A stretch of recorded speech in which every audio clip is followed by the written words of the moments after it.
दोस्तों नमस्कार, एक बार फिर से आप सबका स्वागत है हमारे इस देव अनमोल वचन के चैनल पर और इस वीडियो में। दोस्तों हमारा आज का इस देव अनमोल वचन चैनल का वीडियो बहुत ही इंफॉर्मेटिव होने वाला है, क्योंकि आज हमें इस वीडियो के माध्यम से बहुत ही अच्छी सीख मिलने वाली है। तो कृपया बने रहें हमारे इस वीडियो के लास्ट तक और जानें हमारे इस वीडियो में क्या छुपा हुआ है राज। और अगर आप हमारे इस चैनल पर नए हैं तो कृपया हमारे इस देव अनमोल वचन चैनल को सब्सक्राइब करें और वीडियो को लाइक करें और शेयर करें, ताकि इसी प्रकार की रहस्यमयी जानकारी कहानियों से भरी हर घर तक पहुंच पाए, और वो भी हमारे देव अनमोल वचन चैनल के माध्यम से। तो चलो दोस्तों वीडियो को करते हैं स्टार्ट। बहुत समय पहले की बात है कि एक व्यक्ति बहुत ही ज्यादा दुखी रहता था। फिर एक दिन वो एक महात्मा जी के पास जाता है और उन महात्मा जी से कहता है कि हे महाराज, हे महात्मन, मैं अपने जीवन से बहुत ज्यादा दुखी हूँ। मैं अपने बच्चों, अपने परिवार को भी खुशी नहीं रख सकता और ना ही मैं अपने लिए कुछ कर पा रहा।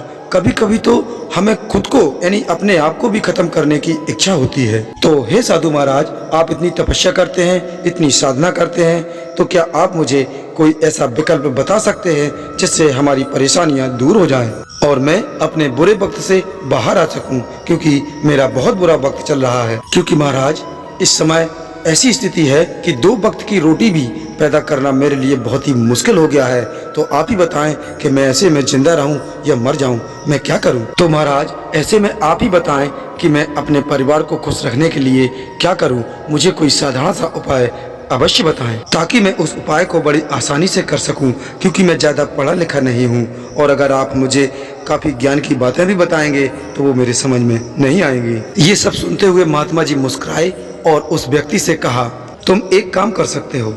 वो सामने ऊंची पहाड़ी पर एक मंदिर है और उस मंदिर के पास हजारों चींटियों का घर है, जहाँ पर चींटियां रहती हैं। ये तुम्हें सुनने में बड़ा अजीब लगेगा, लेकिन वो चींटियां उस मंदिर की जमीन को खराब कर देती हैं, जिसके कारण वहाँ पर कोई भी पेड़ तथा कोई भी घास पनप नहीं पाती है। तुम मेरा एक काम करो, उसके बाद मैं तुम्हारे सारे सवालों का जवाब दूंगा। तुम रोज 7 दिनों तक उस पहाड़ी पर जाओ और उन चींटियों के घर को तहस नहस कर दो। जब भी तुम्हें चींटियों का कोई भी घर दिखे तब उसे आप तोड़ दो। लेकिन एक चीज याद रहे कि चींटियों के घर को तोड़ने में कोई भी चींटी मर ना पाए। और इस बात को समझने का प्रयास करते हुए वो व्यक्ति वहाँ से चला गया। लेकिन शायद उसे कुछ समझ में नहीं आ रहा था कि महात्मा जी ऐसा क्यों करवा रहे हैं, क्यों उन चींटियों का घर तोड़वा रहे हैं, वो उन चींटियों पे अन्याय क्यों करवा रहे हैं, उन्हें क्यों नुकसान पहुंचवा रहे हैं। भला कौन ऐसा महात्मा होगा जो ऐसा करवाएगा। लेकिन फिर भी उस महात्मा की बात मानते हुए वो व्यक्ति उस पहाड़ी पर दूसरे दिन से जाना शुरू कर देता है। और जब वो उस पहाड़ी पर पहुंचता है तो वहां जाकर देखता है कि बहुत सारी चींटियां अपना खाना जुटाने में लगी हुई हैं। सभी चींटियां एक लाइन से चल रही हैं और अनाज के छोटे छोटे कण उठाकर अपने घर में जमा कर रही हैं। और ये सब देखकर पहले तो उस व्यक्ति का मन कमजोर पड़ गया, ये सोचकर कि ये इतनी मेहनत करके अपना घर में अपना खाना इकट्ठा कर रही हैं, और अगर ऐसे में मैं इनके घर को तबाह कर दूंगा तो इन्हें कितना बुरा लगेगा। लेकिन फिर उस व्यक्ति ने उस महात्मा की बात को याद करते हुए उन चींटियों के घर को तोड़ना शुरू कर दिया। और ऐसा होते ही उन चींटियों के बीच हाहाकार मच गया। चींटियां जो कतार से चल रही थीं वो इधर उधर भागने लगीं और अब वो बिखर गईं और अपनी जान बचाने के लिए इधर उधर भागने लगीं। थोड़ी देर बाद उनका घर टूट गया और सारी चींटियां इधर उधर अपनी जान बचाने के लिए भाग चुकी थीं। और ये सब करने के बाद वो व्यक्ति दुखी मन से यानी दुखी होकर अपने घर वापस लौट आया। अब उसका मन परेशान था, दुखी था, पश्चाताप से भरा हुआ था। फिर उसने अपने बिस्तर पर रात में लेटे लेटे ही सोचा कि अब उन चींटियों का घर तबाह हो चुका है, अब वहाँ वापस जाने का क्या फायदा। और चींटियों का घर तहस नहस करने के लिए महात्मा जी ने कहा था वो मैं कर चुका हूँ। लेकिन कुछ सोचकर उसने फिर अगले दिन वहाँ जाने का प्लान बनाया। और फिर अगले दिन वो व्यक्ति सुबह सुबह उठकर उसी पहाड़ी पर पहुंच जाता है और उस पहाड़ी पर पहुंचने के बाद उसी जगह पर पहुंचता है जहां पिछले सुबह उसने उन चींटियों के घर को तहस नहस कर दिया था। लेकिन वो व्यक्ति यह देखकर चौंक जाता है कि उन चींटियों ने उसी जगह पर अपना घर फिर से बना लिया है और फिर से अपने घर के लिए सामान इकट्ठा करने के लिए लगी थी। ये देखकर उस व्यक्ति ने कहा कि ये चींटियां कितनी मूर्ख हैं, इनको ये पता है कि कल ही इनका घर इसी जगह पर तबाह किया गया था और उसी जगह पर इन्होंने अपना नया घर भी बना लिया। और ये सोचकर वह आदमी हंसने लगा लेकिन फिर उस महात्मा की बात को याद करते हुए उन चींटियों का घर उस व्यक्ति ने फिर से तबाह कर दिया। फिर उन चींटियों में हलचल मच गई और थोड़ी ही देर में वो चींटियां अपनी जान बचाने के लिए इधर उधर भाग गईं। और उसके बाद उस युवक ने थोड़ा संतोष भाव से ये सोचा कि इस बार तो मैंने चींटियों के घर को पूरी तरह से तबाह कर दिया। अब तो ये चींटियां इस जगह पर अपना घर बना ही नहीं पाएंगी। और यही सोचते हुए उस व्यक्ति ने उस जगह पर ठंडा पानी भी डाल दिया ताकि चींटियां वहां पर अपना घर बना ही ना सकें। और ये कर्म पूरा कर कर वो युवक अपने घर वापस फिर से लौट आया। और आज भी रात में वो व्यक्ति सोने से पहले यही सोच रहा था, क्या महात्मा जी हमसे ये सही काम करवा रहे हैं? क्योंकि क्या किसी का घर तबाह करना किसी सिद्ध पुरुष को शोभा देता है? क्या होगा कि अगर वो महात्मा सिद्ध पुरुष हो ही ना, कहीं ऐसा तो नहीं कि वो महात्मा मुझे बेवकूफ़ बना रहे हों। लेकिन फिर उसने सोचा कि पहले मैं अपने काम को पूरा कर लेता हूँ, उसके बाद ही पता चलेगा कि महात्मा जी मुझसे ऐसा क्यों करवा रहे थे। यह सोचकर वह सो जाता है। अब अगले दिन सुबह उठकर फिर से वो उसी पहाड़ी की तरफ निकल जाता है। पहाड़ी पर पहुंचकर वो उसी जगह पर पहुंचता है जहां पर उसने उन चींटियों का घर तबाह किया था। और वो यह देखकर खुश हो जाता है कि वहां पर अब कोई चींटियों का घर नहीं है, सारी चींटियां भाग चुकी हैं। और अब उसने सोचा कि मेरा रोज रोज यहाँ आने से अब क्या फायदा, क्योंकि चींटियां तो अपना घर बदल चुकी हैं। लेकिन महात्मा जी ने तो मुझे 7 दिन आने के लिए कहा था और आज तो तीसरा ही दिन है, और अब बाकी 4 दिन आने का क्या फायदा होगा। ये सोचकर उसने ये निश्चित किया कि अब यहाँ से वो सीधा उन महात्मा जी के पास ही जाएगा और उन्हें ये सारी खबर बता देगा। जब वो वापस मुड़कर उस पहाड़ी से उस महात्मा की कुटिया की तरफ जाने लगा, तभी उसकी नजर एक और घर पर पड़ी जो कि चींटियों का बनाया हुआ था। मतलब चींटियां अपना नया घर बना चुकी थीं और ये दूसरा घर उस टूटे हुए घर से थोड़ी ही दूर पर बना हुआ था। और वो चींटियां उस अपने नए घर में बड़े मजे से रह रही थीं।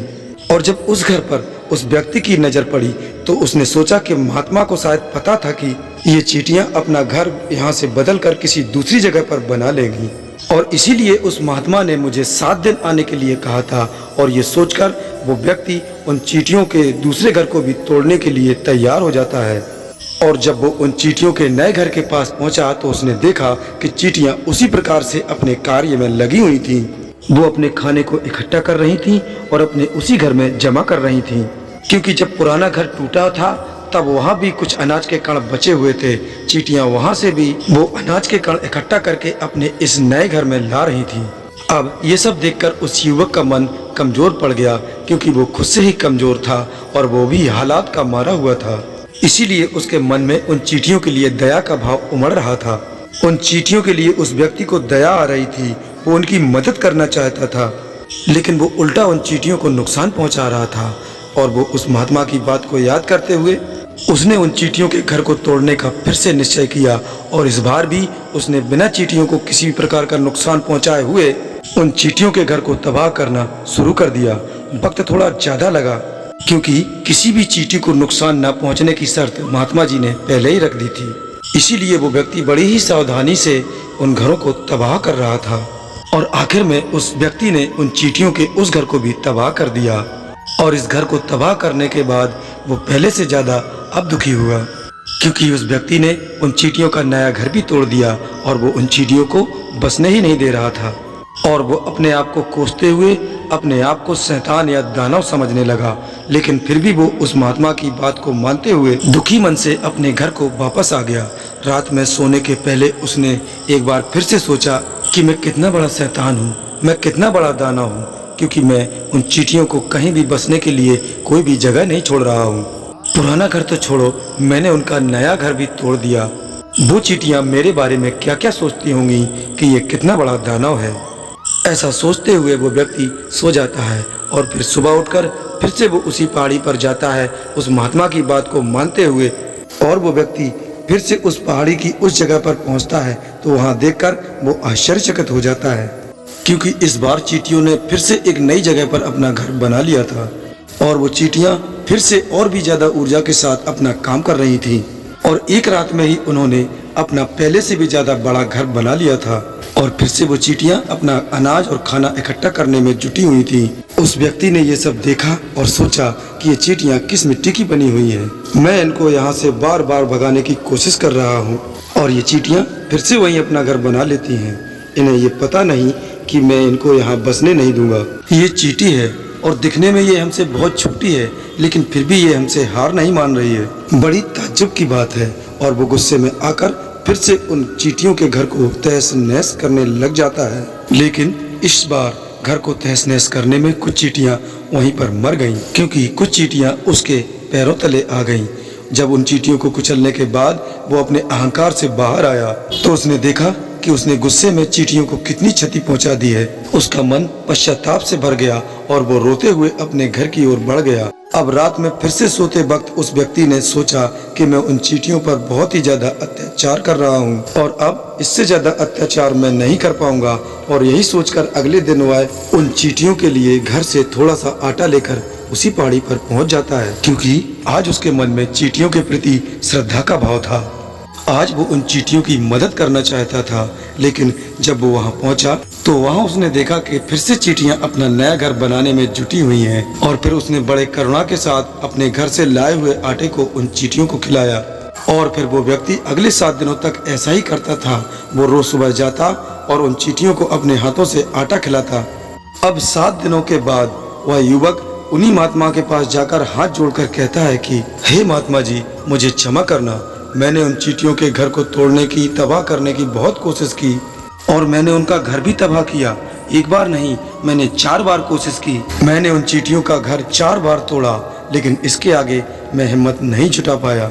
मैं समझ सकता हूँ कि मैंने आपका बताया हुआ काम पूरा नहीं किया और इसके बदले में आप मुझे कोई तरीका भी नहीं बताएंगे जो कि मुझे मेरे बुरे समय से बाहर निकाल सकता है।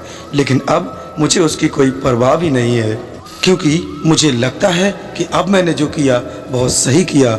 मैं आपसे आज्ञा लेकर वापस जाना चाहता हूँ। हे महात्मन, मुझे आज्ञा दीजिए। यह सुनकर वो महात्मा मुस्कुराए और मुस्कुराते हुए कहा कि हे बेटे, कहाँ चल दिए? रुको तो सही, जलपान तो कर लो, थोड़ी देर ठहर जाओ, उसके बाद चले जाना।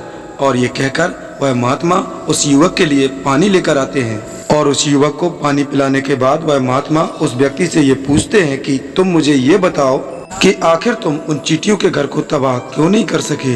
वो चींटियां तो तुमसे बहुत छोटी हैं और तुम इतने बड़े और विशालकाय हो, फिर भी तुम उन छोटी सी चींटियों का घर तोड़ नहीं पाए। कहाँ है तुम्हारी शक्ति और तुम्हारा बाहुबल? इसका जवाब देते हुए उस युवक ने कहा, हे महात्मा, मैंने उन चींटियों का घर तबाह किया था। एक बार नहीं, कई बार किया था। एक बार तो गुस्से में मैंने उन चींटियों को भी हानि पहुंचा दी थी। लेकिन जिस दिन मैंने उनको हानि पहुंचाई उसी दिन मुझे लगा कि मैं उनको हानि पहुंचा रहा हूं और मैं क्यों इनको इतनी तकलीफ दे रहा हूं। उसी दिन से मैंने इनको क्षति पहुंचाने की जगह, इनको नुकसान पहुंचाने की जगह उनकी सहायता करनी शुरू कर दी। यह सुनकर महात्मा ने कहा, यही तो सीखने की बात है। एक छोटी सी चींटी हमें जीवन का संदेश दे जाती है, क्योंकि मैंने तुम्हें उन चींटियों का घर तबाह करने के लिए नहीं भेजा था, बल्कि मैंने तो तुम्हें भेजा था कि तुम उन चींटियों से कुछ सीख ले सको। और तुम्हें उन चींटियों से क्या सीख मिली, मुझे बता सकते हो? महात्मा की इतनी बात सुनकर उस युवक ने पूरी कहानी बयां कर दी।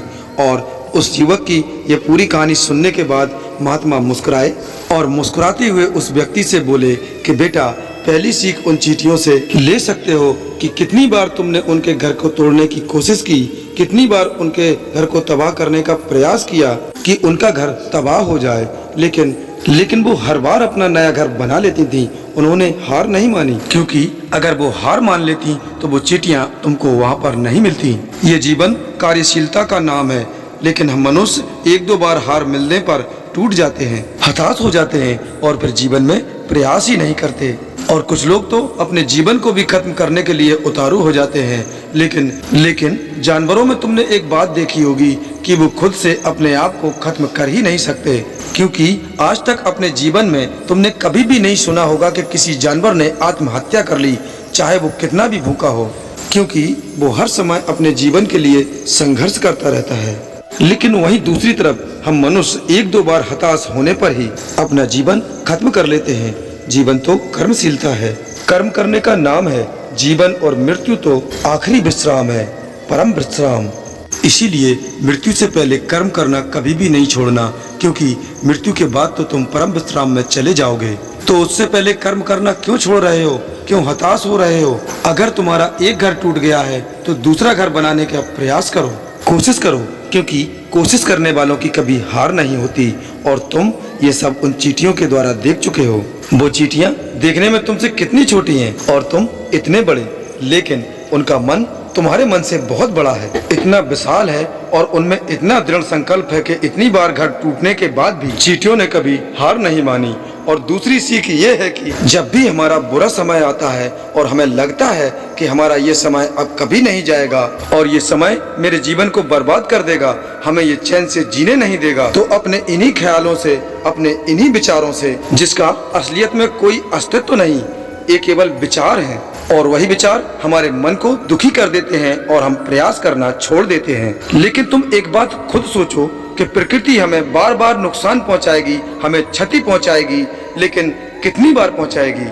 अगर हम बार बार उठ के फिर से नया प्रयास करते रहेंगे तो प्रकृति भी हमारे सामने एक दिन घुटने टेक देगी और वो फिर से हमारे ऊपर दयावान हो जाएगी। एक दिन ऐसा आएगा कि वो हम पर कृपालु हो जाएगी और फिर से हमें वो सब कुछ देने लगेगी जो हमें चाहिए, और प्रकृति फिर हमें वो सब देगी जिसकी कभी हमने कल्पना भी नहीं की हो।